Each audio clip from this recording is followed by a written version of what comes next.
Au Proche-Orient, aucun grain de sable ne semble en mesure de bloquer l'engrenage de la violence. Ce matin, la ville d'Ashdod, dans le sud d'Israël, a été visée par des tirs de roquettes. 7 Israéliens ont été blessés. Ces attaques viennent de la bande de Gaza toute proche, à tout juste 20 km. Tsahal promet que toute attaque sera suivie d'une réaction militaire.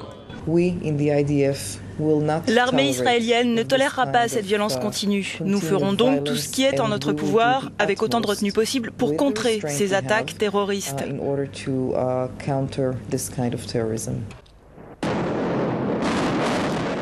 Hier, l'État hébreu a subi 3 attaques simultanées qui ont causé la mort de 8 Israéliens.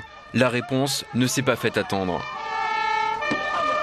Tsahal a mené des raids aériens sur la bande de Gaza, causant la mort de 7 Palestiniens. Après les tirs de roquettes sur Ashdod ce matin, d'autres attaques ont été menées sur l'enclave palestinienne, faisant au moins un blessé. Nous pensons que seule la non-violence pourra mener un jour à une solution mettant fin à l'occupation israélienne. Mais en attendant, nous ne pouvons en aucun cas accepter les représailles israéliennes contre nos civils à Gaza. C'est une punition collective, un crime de guerre.